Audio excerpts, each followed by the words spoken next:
Hey listeners, we had some audio difficulties on this particular episode, so my audio is going to be a little crunchy. We've moved into a new studio, and we had some slight issues. However, no worries, we're going to fix it for the next episode. However, that episode isn't going to be out until September 1st, 2025. We're taking a slight posting break, but that's so that we can come back to you with an extra special episode. Thanks for tuning in to Smut in Public, and now here's our review of Kiss of the Basilisk. New set, new problems. New set, new problems. New set, new problems. We had a lot of technical difficulties today. Yeah. But that's okay. Our walls aren't finished. Our equipment's barely working, but we're here. And we're gonna record this podcast if it fucking kills us. Yeah, we read Smut, and now we need to report on it. If I don't report and get this out of my head, I will not survive. Yeah, we've been living in Basilisk land now for 2 weeks. I'm ready to leave Basilisk land. Yeah, to be me honest. too. And I say that as someone who loves reptiles. That's true, you I'm do. a reptile girly. Yeah. You're a bird girl. I'm a lizard girl. Yeah, this is why we get along. You know, that's true. There is a natural alliance for freaks who love exotic pets. Yeah, we both like things that used to be dinosaurs. Oh, that's so true. Oh, I love that for us. You have actually a really unique reptile pet. I do. Her name's Violet. She's a blue-tongue skink. She's very sweet. She is. I adore her. I love her tongue. It's one of my favorite things about when I pet sat for you, that I'd get to feed her and she'd come out and be like, oh. Yeah, it's this really ragingly blue tongue. And my husband was very dubious about her when I wanted to get her and put her in the bedroom. Yes. But because I think she's in a really high traffic room for us, she's so chill. And she's like, oh yeah, those are the humans. They're fine. They don't do anything weird to me. And they randomly come and so feed she's me out around all the time. Yeah. She's constantly out exploring, vibing, doing her thing. Yeah. So and there's a natural allyship between your skink and one of your cats because Tonks and Violet, I will not ever let them physically meet because as cute as that is on the internet, I wouldn't ever risk the life of my reptile around a cat or a dog. But yeah, Tonks, it's like lizard television. Yes. She just hangs out and watches the show, and Violet seems mildly interested and then ignores her and goes about her business. Yeah, and she steals the heat lamp. Is the big one. That's true. She literally just lays on the heat lamp. I cannot get her off the top of that terrarium because it is the warmest place in the house, which I love. And I know I scared you off of reptiles at one point, and I do apologize for that. I was considering, there was a little while I was like, I want a different kind of pet, what should I get? And there was for a minute where I was like, maybe I want a snake. Yeah, and then I kind of talked you out of it by comparing them to motorcycles. Yes. And I said, look, here's the reality. When you own a motorcycle, eventually you're going to get into some kind of accident. It might not be a serious one, but if you ride it often enough, it's going to happen. And that's sort of how I feel about snakes too. I've had a lot of snakes. I've had a lot of reptiles. I worked at a reptile store when I was a kid, a tween. Right. And I've never once been bitten by a lizard, really, but I've been bitten by multiple snakes, even snakes that were pretty chill, and they're just dumb, and all they do is eat, and so eventually they're gonna misunderstand the goal of you picking them up. You smell like food. Yum, yum, bite, bite. Correct. Yeah. And you could own a snake and never get bitten. Yeah. But again, if you have enough of them, if you handle enough snakes, you just get used to the fact that you're getting bitten. And if that's going to scare you so much that you'll never be able to handle your snake again, then don't do it. And I knew that's who I was going to be. It's you were going to bite me once, and then after that, and you'd lose interest in him after. I would just always be low level cautious to a point of where maybe I wouldn't be as friendly as I would hope to be. And I was just okay, so this isn't going to be the best pet for me. No, there are a lot of other good options. If you ever want to diversify from terror birds, horrible birds. I have wanted a tortoise. I'm pissing off all the reptile people because most reptile people also are bird people. Right, I'm just right. not one. You're allowed to have your. Come for me. Come for me, bird people. Megan canonically hates birds. Yeah, I've always wanted a tortoise. And at this point, they can be space intensive. They are space intensive, and at this point, I just feel bad because I think it would outlive me. Probably, yeah. Depends on the species. I've missed the window of getting a tortoise. You needed to start that when you were 8. Yeah. And on that topic of all kinds of reptiles and exotic creatures. Yeah, let's talk about a snake book. Let's talk about Kiss of the Basilisk. Yes.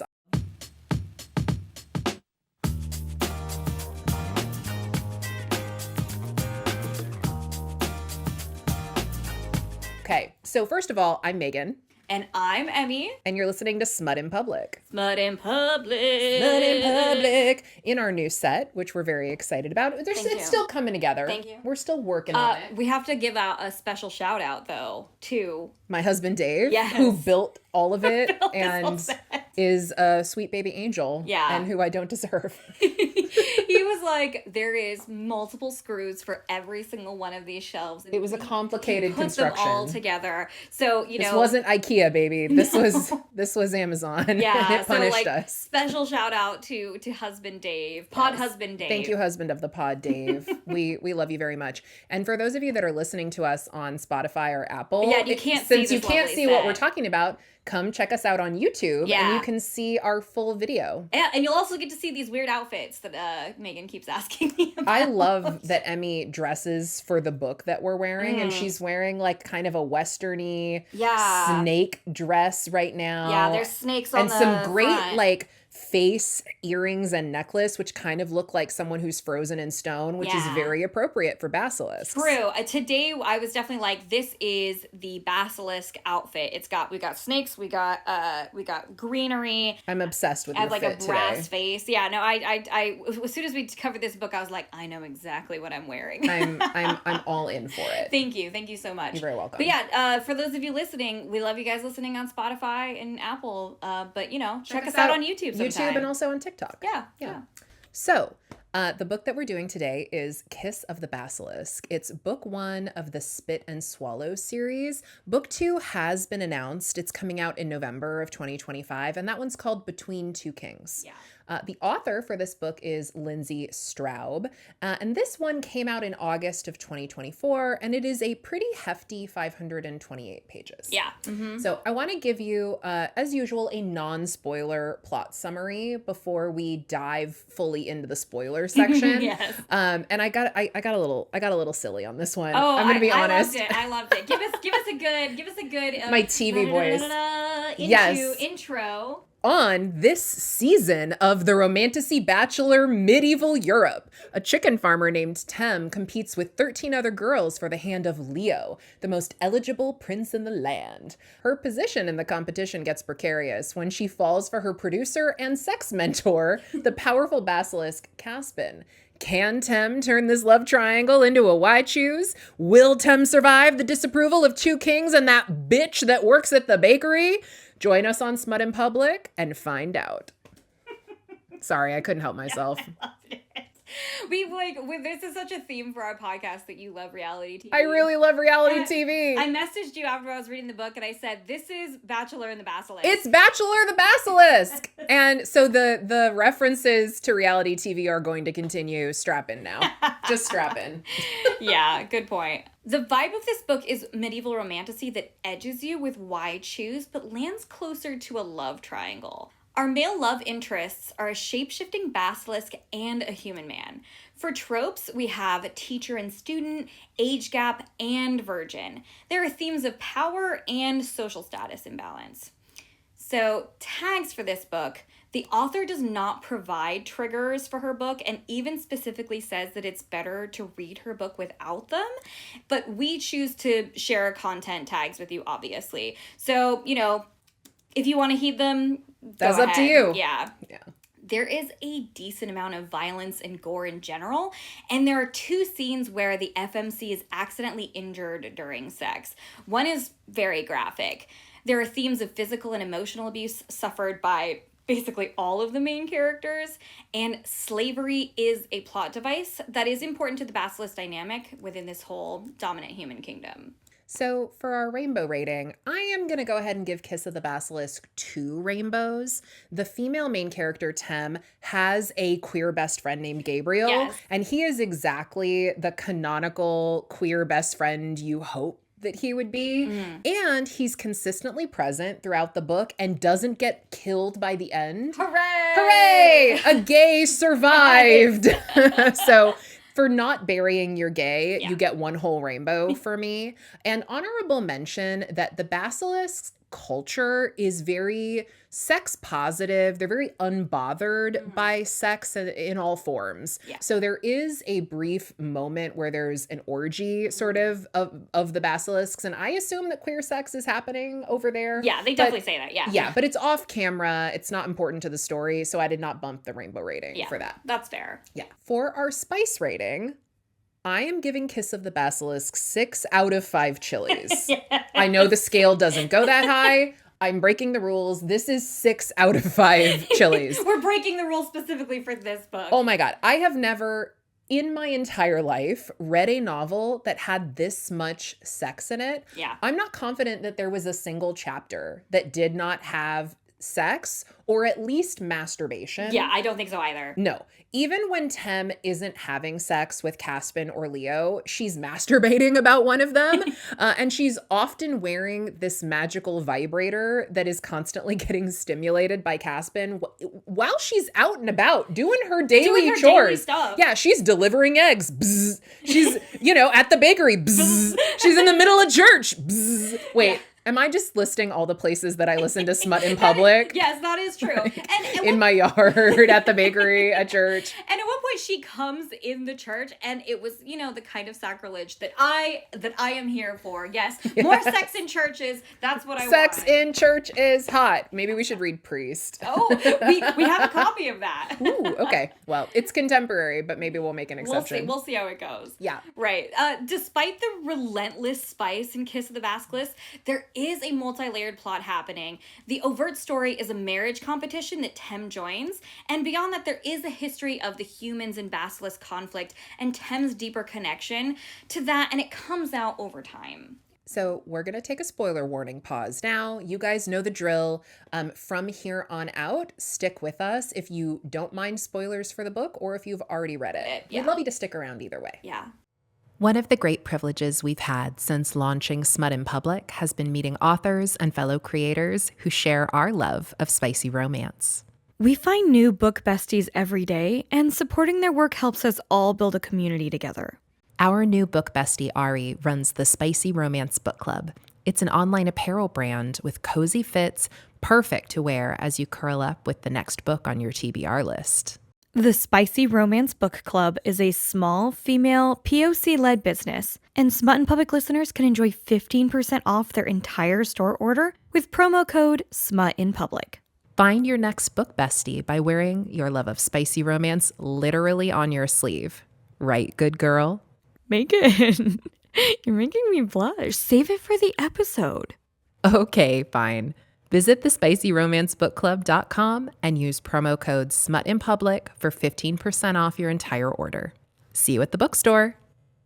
In Kiss of the Basilisk, which again is a romantasy setting, humans invaded this land hundreds of years ago, starting a war with the other sentient race, which are the basilisks. If you've read Harry Potter, as a kid, you know that basilisks are huge snake monsters, although we do not promote HP because of She Who Must Not Be Named. Yes. But what I will do is promote Jinx Monsoon. She did an interview recently on Z-Way's YouTube show, and it was iconic. And she talked about JKR, and it was very funny. So just a shout out for Jinx Monsoon and Z-Way. Go, if you don't know who they are, YouTube it, catch up. Yeah, go check that out. It's a really funny interview. Yeah. But anyway, these basilisks are different from their mythological versions in a couple of critical ways. They're extremely long-lived. We don't know how long exactly, but Caspen is at least 200 years old. Yeah. They're supernaturally unable to lie, which just means they speak really evasively and they kind of have to talk around things. It doesn't mean they can't be deceptive. Yeah, it was very fake-coded. Yeah, it really was. It definitely was fake-coded. That whole, don't make a deal with a fairy. Yeah, I can't technically they can't lie, but they can deceive you. But I don't have to tell you the truth. Yeah. Yeah, definitely. Yeah. They also can speak telepathically to each other. And the most important difference, they can transform from their giant snake form into a human form where they're indistinguishable from regular humans, except of course that they're incredibly hot. Yeah, because why wouldn't, there's no... Why would you have an ugly basilisk? There's no ugly basilisk in sight. Yeah, No. and when they're humans, they can't blast you with their eyes. Yes, and that is the same as their mythological version. When they're in their full snake form, they can absolutely turn humans to stone, which presumably kills them. Yeah. But they don't have that when they're in their human form. They're kind of safe for humans to be around. Yeah, it would be really difficult to have a romance novel with a basilisk. Just a lot of blindfold blindfold kinks. play. Yeah, just a lot of blindfold play. I was expecting there to be way more blindfolds in this book. There wasn't a single blindfold. There wasn't a single freaking blindfold. Yeah, for a book about basilisks, that's a really good call out. That was a missed. I think that was a missed opportunity. I'm going to be honest. If that was your biggest problem with the book, it wasn't. I know it wasn't. We'll get into it. Caspen also has some kind of healing magic and maybe some emotional manipulation powers, which he can dampen extreme emotions, which he does only one time in the book, and it feels really out of place. It kind of comes out of left field, and then it never really comes up again. Yeah. Which is fine. It's fine. Yeah, it's just he happens to also have that power. Yeah. They do have the same weaknesses as the mythological basilisks, specifically the smell of a weasel, the crowing of a rooster, and a basilisk's own reflection. But again, only when they're in their big old snake form. Yeah. Right. They can do their hair. Yeah, he does have a mirror in his human bedroom. Yes, even though Caspen definitely gives vampire because he's so ancient and secretive, he has a reflection, and he can quaff his bouffon. Yeah, but not while he can't check his scales while he's in snake form. No, he can't check his scales out. Humans won the war by discovering these weaknesses, and now the village where our FMC lives has a wall of mirrors on the outside to keep the basilisks out. I really liked that particular thing. I thought that was really cool. You were picturing them as mosaics though, and I was like, no, they're funhouse mirrors. I thought that they had crushed up the mirrors and put them into in the mortar grout or something. Yeah. I think that's much cooler. Yeah, I think than what was in mine. But I like your version better, so we're going with that. Okay, we'll go with that. There's mirror grout. Who wouldn't love that? I like it. It's fancy. So Tem, our female main character, is short for Temperance, and she is a virgin with a single mom who is unpopular. She doesn't fit in. She's a square peg in a round hole.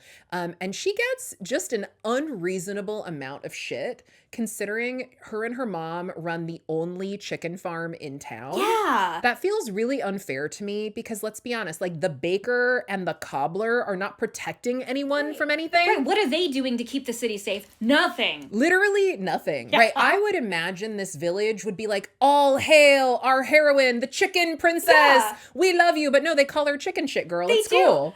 This was so crazy to me. They specifically say that every single house in town gets a free rooster and that she's the one to provide them, and they're very ungrateful. No appreciation at all. Yeah, that kind of rubbed me the wrong way. Me too. But that's okay. Specifically, I mentioned her mom is a single mom. Yeah. We don't know where Tem's father is. All we know is that her mom left him because his family wouldn't accept her. And the details about that specific piece of Tem's past are going to come out later. Yeah. The crown prince of this unnamed land, by the way, no name for it, is Theolonus, but he goes by Leo. And you know who the main characters are? Because they all get nicknames. Tem is short for Temperance. Theolonus gets Leo as the shortened version. And Caspenon is shortened to Caspen. Yeah. So Prince Leo is 20 years old and he's reached the age where, by tradition, he must get married.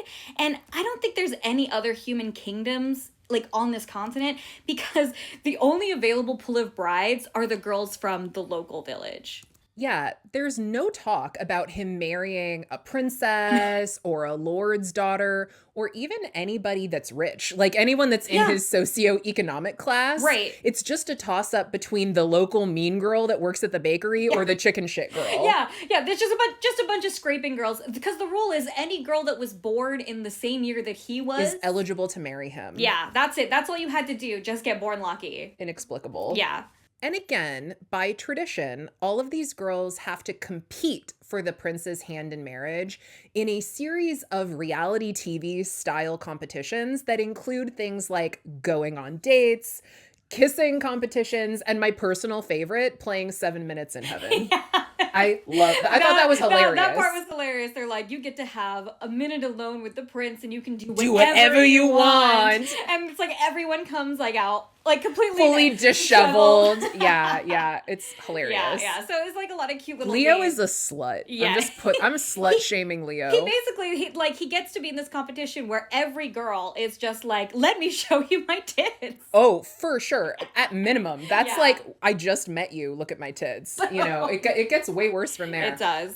So it's also true that the basilisks have a role in this marriage competition process. Specifically, their job is to train each romantic hopeful in the art of love. The art of love. So basically, they're sex mentors, and they are supposed to make it so that each girl is good enough in bed that she will be a satisfying wife to the prince. Yeah. And presumably this competition happens every time the next royal in line, needs to get married. We know for sure from the book that Leo's father got married through this same process. Leo does have a sister, and she's married with children, and we never hear about her partner or if she had to go through the same dating game scenario. Yeah, maybe it's reserved. Or it might just be reserved for like the male heir. Like we never hear, or whoever we never is in the find line out. of succession. Yeah, we don't so even know. We don't know if she had to to do this like a couple years ago or whatever. Yeah. The implication, I think, is that she didn't. I don't think so. Yeah. So even though the basilisks do have a role in the choosing of the next queen, I want to be so clear that this is not two cultures that have like merged and are living side by side. No. The human culture is subjugating and dominating the basilisk culture. And basilisks straight up hate humans. Yeah. Their participation in this whole process is not voluntary. There's some dubious consent on the basilisk's part, I think, for being here. Sure. Yeah. And I get the vibe that the royals, are enforcing this subjugation, obviously as punishment for the war that happened a few hundred years ago. Yeah. And basilisks are confined to caves that are kind of in this mountain area near the village. Because all sexy monster creatures in monster romance novels have to live in a mountain somewhere. Oh, 100%. Yeah. This is Basilisk Mountain.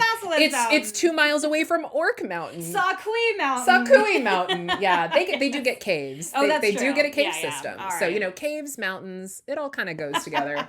And I get the sense that the basilisks aren't allowed to leave the caves, except when they're specifically invited to like the royal dating game events. Yeah. You never ever see a basilisk walking around in the village or on the palace grounds or even in the forest. They are in the caves or they're at a specific event that they were escorted into. Yeah. So we begin Kiss of the Basilisk on the evening of all the wannabe princesses' first sex lesson, and Tem heads into the caves to meet her kind of randomly assigned basilisk, who turns out to be Caspen. And he has quite the reputation and a fancy, sexy nickname. A sexy nickname. He's the Serpent King. And he is our, dark, handsome, broody love interest. And the Serpent King is infamous as a sex mentor because all of his contestants are chosen, right? It's talked about that they always win. Yeah, whoever gets the Serpent King is going to be the winner. Yes. So point of order on that, though. Uh-oh. This means that Caspen definitely fucked Leo's mom. Oh, 100%. Yeah. Like, if he's been training Princess Hopefuls for like a really long time. Because he's at least 200 years old. Yeah. And they say his girls always win. That means he definitely fucked Leo's mom. And probably his grandma. Oh, I didn't think of that. How long is Caspen in there? Yeah, 200 years? Yeah. That guy's been fucking queens for a long time. Yeah. So Leo's mom came out of this, and that means that Caspen was probably her sex mentor. So, they never addressed that. And we do find out that Tem's mother was also part of this process. Yeah. And based on her age, it had to have been Leo's dad, King Maximus, that she was in that competition for. Yeah, yes. So that also means that Tem's mom definitely fucked Leo's dad. Yeah. For sure. Yeah. I mean, extremely likely. I don't think Tem's mom fucked Caspen. No. Because we know We that know for that's sure. true, We yeah. know that it was a different... I was slightly You had a worried, moment. though. I had a moment. I was like, no. You had a moment. She definitely had a different sex mentor than Caspen. We find that out for plot reasons later. But yeah, none of that weird backstory is addressed in the book. Again, I don't know that the author thought about it. Right. We just like, let's not talk about that. Don't talk Don't about it. Jedi mind trick. This is not the sex mentor you're looking for. Oh my gosh. So I'm going to be honest.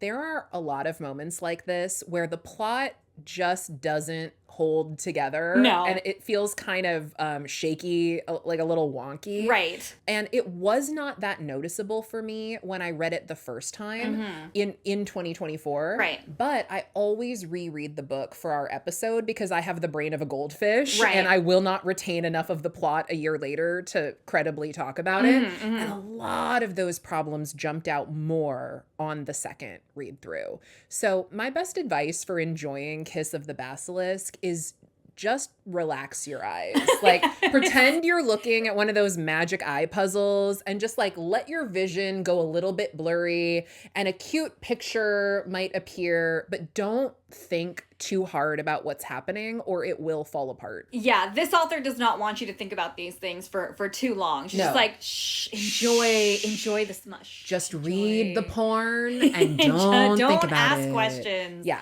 But that's not who I am, at least. I'm like, hold up. Same. I'm like, backstory, plot points. Tell me the details. This means he fucked her mom. It's fine. He fucked her mom. He fucked his mom. Yeah. Anyway, so that happened. Tag for taboo sex. Yes. So anyway, Tem on first meeting with Caspen fascinates him during their first sex lesson because he tells her to, undress. Yeah. And then she nervously blurts out, "You first."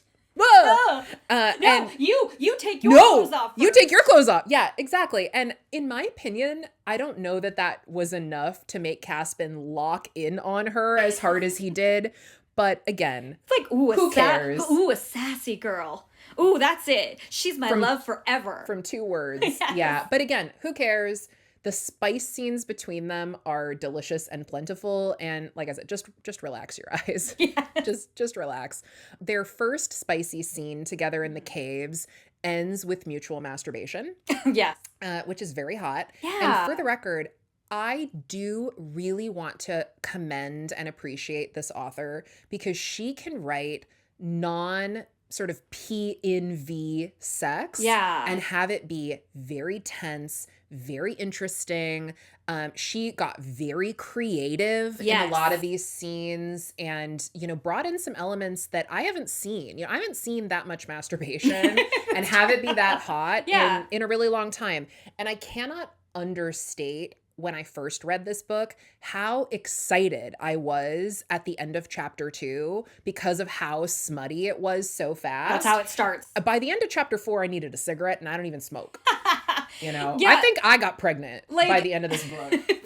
But there was so many sex scenes, and that is one of the things that I am going to give this book credit for. They were all fairly unique. Yeah, for being this much smut in a book. It didn't feel repetitive. No, not at times it felt unnecessary, which we will talk about. Yes. But it never felt repetitive. Yeah. And so I gotta say, like Lindsay Straub, ma'am, I was fully in public when I was reading some of this, and I have a very good poker face. Right. And I wrote in my author notes, ma'am.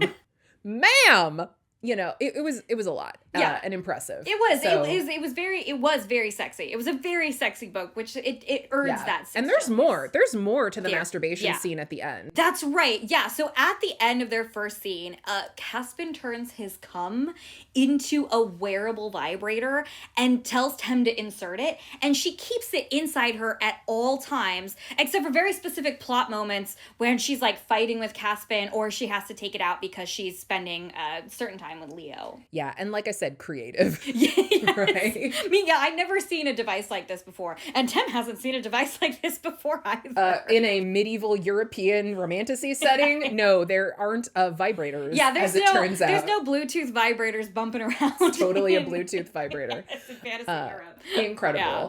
So for the rest of the book, we do see alternating chapters. We get one chapter with Tem and Caspen having a sexual encounter in the cave, followed by Tem going about her daily life and participating in Prince princess contest events, while Caspen sends little jolts onto her magical sex toy. For the first palace event where Tem is going to meet the prince, Caspen sends her a dress to wear. Oh, yeah. And it screams, I'm fucking a basilisk. Oh, yeah, absolutely. It's slinky, like this dark green number. And he even gives her a gold claw necklace to wear. And of course, she's also wearing her vibrator. Oh, yeah. Never forget, she is vibed up at all times, unless specifically stated otherwise. And it was so obvious to me that Caspen was marking his territory by dressing her that way. Yeah, one of the other things they mention is that the claw necklace matches what the vibrator looks like. So that's right. She just has She's got a little mini vibe, like a bullet vibe. Yes. Maybe she should have tried putting it up the back for like a little bullet vibe. Yeah, there is no butt action in this entire book. Oh my God, you're right. Yeah. How is that possible? She covers so many things, but she specifically does not cover one area. Do you see my face right now? Like, I genuinely did not realize, but you're right. Yeah. There's so much sex, and it's so much like different sex, but there's no butt stuff. Yeah, she never gets. I mean, so for those of you who are not into that, hey, I'm genuinely confused that she doesn't manage to do. Maybe it's maybe she has a bunch of other different like things that obviously are her kink, and apparently that's not one of them. Well, my mind is blown. It's okay. Roll it back. We're fine. Yeah. So enter Prince Leo. He comes off incredibly arrogant and entitled at first, which really is no surprise because, he's the star of this season of the Romantacy Bachelor. Yeah. And, a dozen women are competing for his attention all at the same time. Yeah. So I get it. So, by contrast, Tem acts like she does not want to be there. She's the only girl that isn't, like, sliding her hand into Leo's pants at the banquet, and she can't focus on Leo at all. Caspen has taken up, like, all of her brain, both figuratively and literally, because Caspen is able to speak telepathically into Tem from a distance. Bizarre. Yes. Instead of putting Leo off, Tem's disinterest, of course, intrigues Leo and makes him feel like, oh, Tem's the cool girl and she's not like other girls. Yeah. Leo has big daddy issues, and he's developed like a withholding affection kink, and it's strong enough to keep Tem in the Romantacy Bachelor despite her borderline disdain for Leo at the beginning. She has trouble hiding her disdain. She's like, ugh, this guy. And he's like, You don't like me? That's so hot. That's so cool. So man, true. Everyone else is just giving it up for free, but you're withholding it. Oh. Yeah. I know. Tem alternates between these two men each chapter, and what we see developing is that Caspen is very intense, but he's also emotionally withholding, right? It's this weird push-pull with him. Yeah. He's very obsessive with her, and even when they aren't together physically, right, he's whispering in her head, he's buzzing her little sex toy, but Tem can tell that he's keeping secrets from her. Mm-hmm. He's not willing to openly acknowledge their relationship, even though Tem can tell that their partnering has gone way beyond sort of the prescribed student-teacher dynamic that they're supposed to have. She can tell this is not casual. No, the rest none of the other girls are doing this. None of the girls are doing this with their teachers. 100%.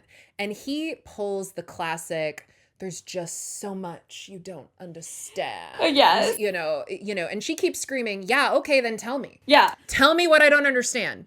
Right. It's like, but I can't. I can't. I must protect you from, my darkness, my inner snake beast. I must protect you from this world of basilisks because we're too primal and sexual and dangerous, and my world will destroy you, and you're this innocent, perfect thing. I must keep you at arm. He's a vampire. He's a vampire. He's such a vampire. He's just a vampire that's been reskinned as a basilisk. Correct. Correct. And meanwhile, Tem keeps going to events at the palace, and she's getting more and more time with Leo.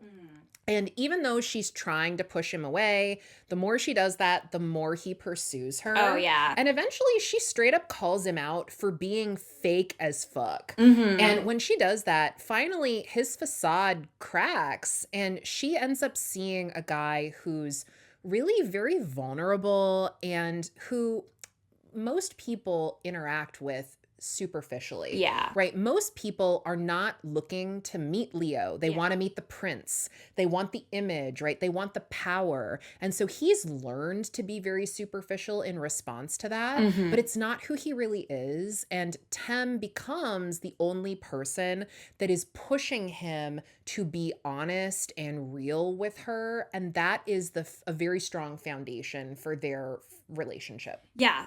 And this was like the moment that Leo became my favorite male lead in this book. Rightly he so. felt more real and he felt more grounded. Like he had a lot more internal conflict. He had flaws. Yes. Right? He had something he was struggling against. And Caspen doesn't really have that. He just keeps secrets. Yeah, and Caspen is the perfect, like, untouchable, supernatural boyfriend, and Leo is, like, the real guy. So Leo, unlike Caspen, is willing to give her honesty, and he's also willing to give her control, which is clearly something missing in her dynamic with Caspen. Leo really lets Tem decide the timeline of their relationship, and he ignores some of the norms of the Romantacy Bachelor competition just for her. They have like a playful push and pull, but it's clear to both of them that Tem is in charge. Eventually, Leo realizes that Tem's attention is split between him and Caspen, and he's the first one to tell her that she doesn't have to choose. Like, he's willing to take what she chooses to give him and be satisfied with it. This cracks the code to Tem's heart, and she realizes that she's in love with two men. And that she does not want to have to choose between them. And I really, as a polyamorous person... sister. Yeah, as a polyamorous person, I was like, yes, you can be in love with two men at the same time. Absolutely. Yeah. I respect it. I appreciated that we got both insta love and a slow burn at the same time. You know, Caspen and Tem are obviously locked in immediately, and we get a much slower development with Leo. And frankly, I preferred Leo's scenes, even though he is the human in this situation. And I understand how weird that is to hear me say, because I'm such a monster lover. Yeah. Like, I'm shocked at myself. Like, I was too. I assumed that I was going to be all up on the Basilisk team here, and I realized I was like, oh, shoot, no, I'm Team Leo. We're Team Leo. Yeah. And it's because he's sweeter. He's way more earnest. He's damaged, okay? And maybe that's my type. More than Caspen, because he's unassailable. He's a shadow daddy. Yes. And I have to give a shout out to one of our book besties that we met on TikTok, Mrs. Longreads. First of all, she's hilarious. If you have not heard of Mrs. Longreads, go check her out. Check her out on TikTok. Check her out on YouTube. She has a hilarious video about what shadow daddies are and why she's done with them. And I had never heard the term shadow daddy, but as soon as I heard her talk about it, I was like, I know exactly what you're talking about. I know exactly what you're talking about. And we love Mrs. Longreads so much. We're actually going to be doing a joint episode. She's going to be coming up on our episode. We're going to be doing a book together. She's going to come be a special guest, and we're going to do another Emma Ham book. So that's a digression, but I had to give her a shout out because Caspen is so much a shadow daddy. And it wasn't until I'd heard her say about like shadow dads that I realized, I am so done with this kind of trope. Yeah, exactly. 100%. So speaking of being done with tropes and things going a little bit sour, there was a point where the amount of spice for me soured. Yes. And it was specifically when Tem and Caspen have intercourse for the first time. Yeah. And, Caspen is a basilisk, and his basilisk nature is coming to the forefront. And because they're such powerful, magical, sexual beings, he physically wants to have sex all night long. And Tem is very insecure about that. And she even asks him, if I was a basilisk, would I be able to keep up with you? And he does reassure her, which is fine. But then they do keep having sex clearly past the point of Tem's physical comfort. Yeah. And I'm not even kidding. It's like a 3-chapter long It is. It's scene. like 3 chapters. Yeah. And it just goes on. And I really felt like they needed to fade to black after the first instance of them coming together. Yeah. We did not need every single time written out in detail. Yeah, she goes into explicit detail for all 3 times that they have sex back to back. Including when she's getting uncomfortable. Yeah. I was like, I could have maybe done without at least one of these. It strained. Yeah, it was. That was also the point where I was like, this is a lot. This is a lot of That's sex. a lot. I was exhausted. Tem was exhausted. We were all exhausted. Yeah. By Yeah. the end of that. Yeah. I know there was another spicy moment that we both really didn't like. Do you want to talk about the other one? Yeah. My least favorite spicy plot situation is after Caspen is ready to declare his relationship with Tem and openly to his people, and there is a certain Like a form, a certain ritual that has to be done. Yeah, in front of other basilisks that require the relationship to be considered legitimate. Specifically, Tem has to fuck the basilisk king as a test because basilisks value sex above all else. It helps her prove that she's Worthy, right? yeah. And at first, Tem is like, Caspen, aren't you the basilisk Yeah, king? that'll be easy. No That'll problem. be easy. We're already doing that. And Caspen's like, no. I'm the serpent king. That's just a cute little nickname that the village gave me. Yeah. The real king of the basilisks is my dad. Yeah. Yeah. So Yeah. Caspen's mate, Tem, is going to have to fuck Caspen's dad first. And also, I guess that does make Caspen a prince. Even though in the basilisk community, succession does not follow family line. Yeah. It's really more about like who's powerful enough to hold hold that position. Might is right in this case. But bottom line, Tem is in love with two princes, and Tem has to fuck Caspen's dad. Yes. Oh no. This was to me, it was like, is this a wish fulfillment fantasy? There's so much oops, my dad or mom slept with someone Yeah. inappropriate stuff in here. Yeah. It's like, explicit and implicit. It's like, felt like a very specific fantasy of, oh no, I have to fuck your dad and I have to do it in front of you. Oh my no. God, that's so true. It's not private. Yeah, no, yeah, it's in this huge area. Like, they actually end up doing this ritual on a fertility goddess's altar while all of the other basilisks, including Caspen, watch. Then she has to fuck Caspen until sunrise to prove that she's worthy of being Caspen's mate. And the scene ends with a serious pelvic injury for Tem, which Caspen does heal with magic, but damn, like, I that was the part I did not need that. To be honest, story. after all the sex this woman is having, I'm shocked she didn't get a pelvic injury sooner. This bitch is gonna get a yeast infection. Oh yeah, no, that's definitely where she's at. Second now. Yeah. I'm worried about her. Yeah, I Ugh. just, the moment when they put that in, I was like, Yeah. boner guy. And again, content warning, it was pretty graphic. It was, So yeah. So if you get to that point in the book and you don't want that, skip it. yeah. Tem successfully wins over the Basilisk King, and she and Caspen are officially engaged now. Mm-hmm. And because of her new position, soon after that, she gets invited to participate in a Basilisk War Council. The reveal is that the human nation has been disappearing basilisks for years and is keeping them prisoner in the dungeons under the castle. The explanation for why they're doing this is that basilisks are so inherently magical that their blood can be transmuted into gold, and that money obviously has made the royal family fabulously wealthy. It's helping to keep them in power, and the basilisks are done with it. Yeah, they've been disappearing people. For generations, Yeah. right, for years. So why is this all coming up now? Mm-hmm. I'm so glad you asked. It turns out, big reveal, Tem is not human. Yeah. She is what is called a hybrid, a name I think is kind of dumb. She is a rare result of when a human and a basilisk get pregnant together and have a child. So remember when we said her mom competed on the last season of the Romantacy Bachelor when King Maximus was looking for his wife?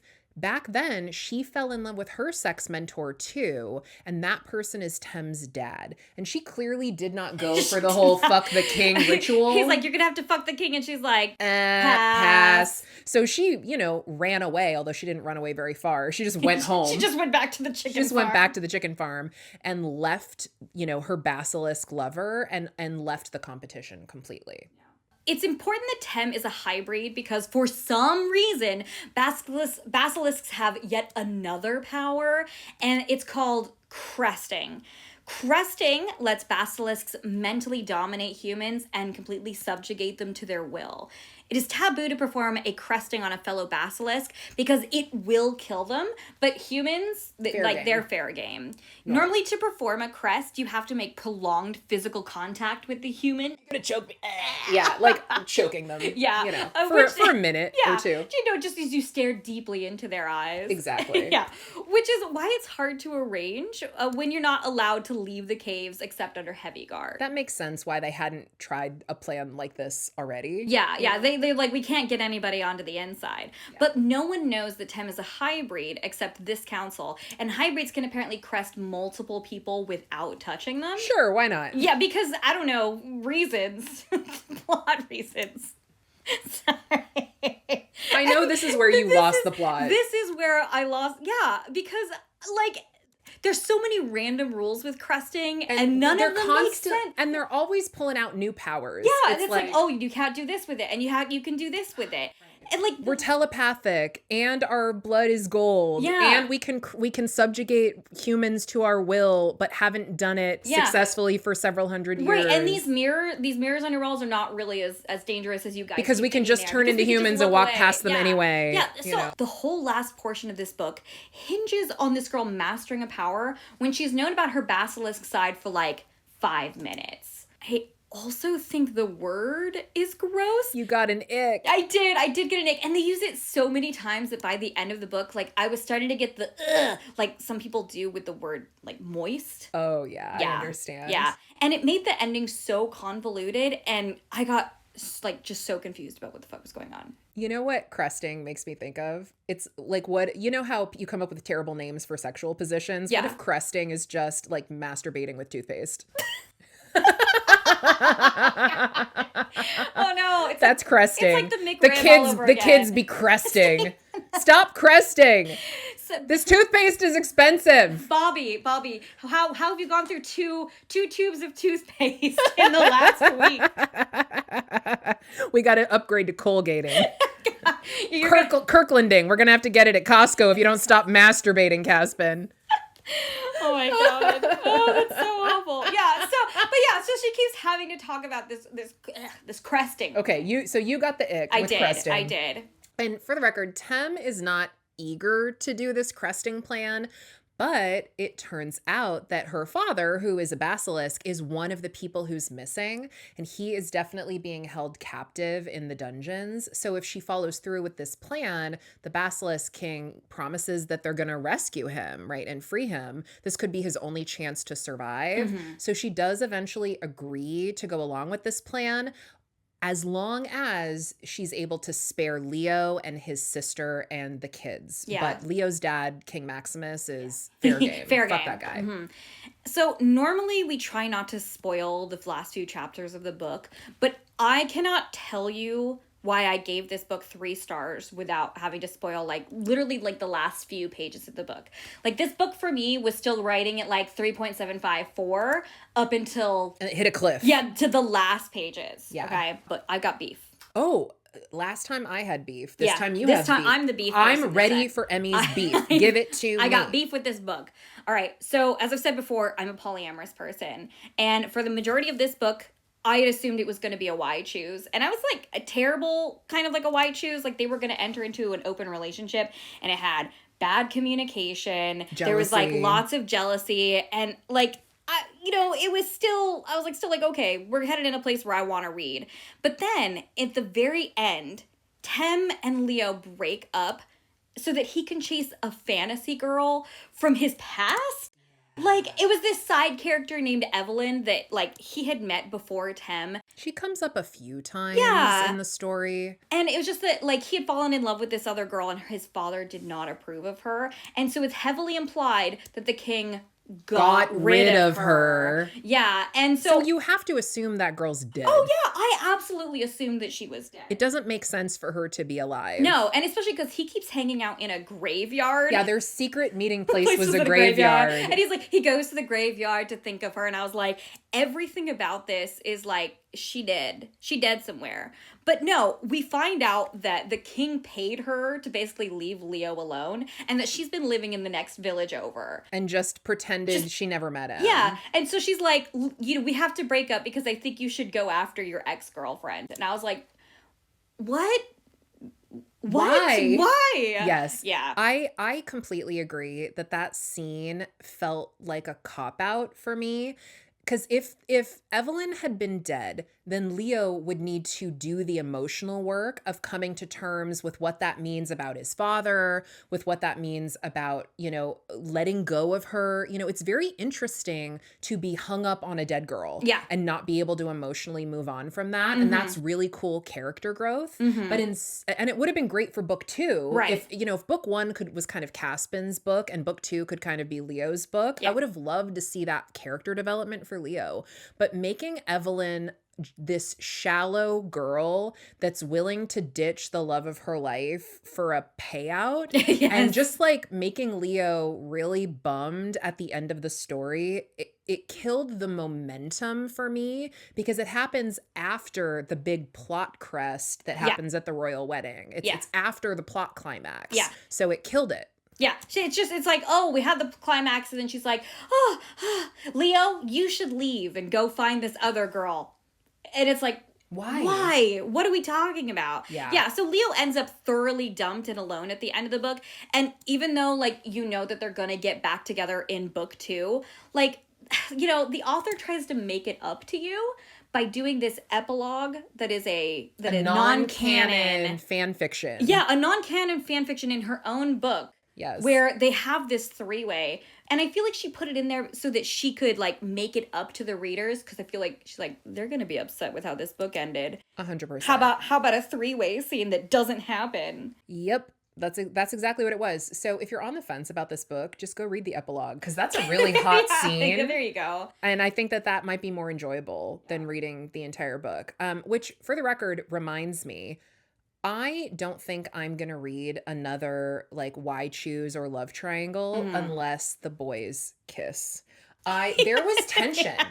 Yes, there were moments of sexual tension between Leo and Caspen. And Caspen's got to be bi or pansexual. Oh, he's a freaking basilisk. He's Basilisk, yeah. And Leo is a slut. So don't try to tell me. They wouldn't be up for it. I feel like Leo flirts with Gabriel. Yes. I need the boys to kiss. Yeah, I thought that was literally where this book was going the entire time. Yes. That he was going to meet Caspen and he was going to be like, oh, how about we both be together? I need to read Deceived by Gargoyles by Lillian Lark to wash the frustration of Kiss of the Basilisk out of my brain. Yeah, those boys Lillian Lark, save me. Help me.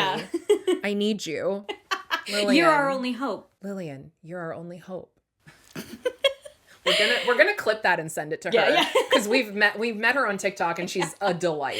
So we have to send that to her. Yeah, pro Lillian Lark. Oh man, she was the author of our episode for Stalked by the Kraken, and Deceived by Gargoyles is her favorite book of mine. Me too.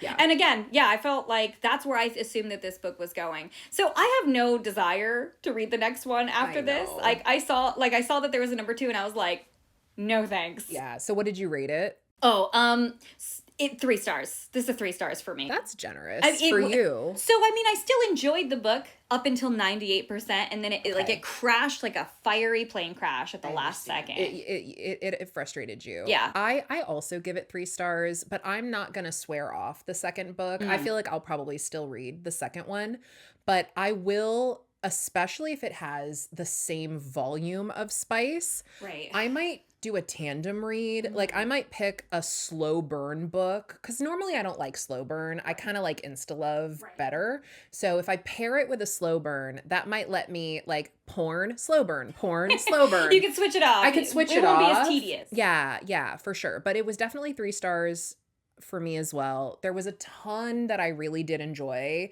about this book and a lot that I would commend the author on, especially her creativity. Yes. Using a sex toy in a romantasy book was very cool. I thought that was really creative. Yeah. But the world building, meh. Oof. The mythology and the sort of internal consistency of the rules of Basilisk, meh. The magic system. And the ultimate, deviation from Why Choose into Love Triangle and kind of giving Leo the shaft at the end of the book. Yeah. Meh. Justice for Leo. Okay. Hell yeah. Hashtag justice for Leo. Yeah, he did not deserve that shit. No. He was a sweet boy by the end, and I just wanted to cradle him. Yeah. Yeah. Well, let's go read some other smut and maybe report back about a different book that we enjoy more. Yeah. Let's see if we can find another one. Sounds good. Can't wait. Yeah. All right.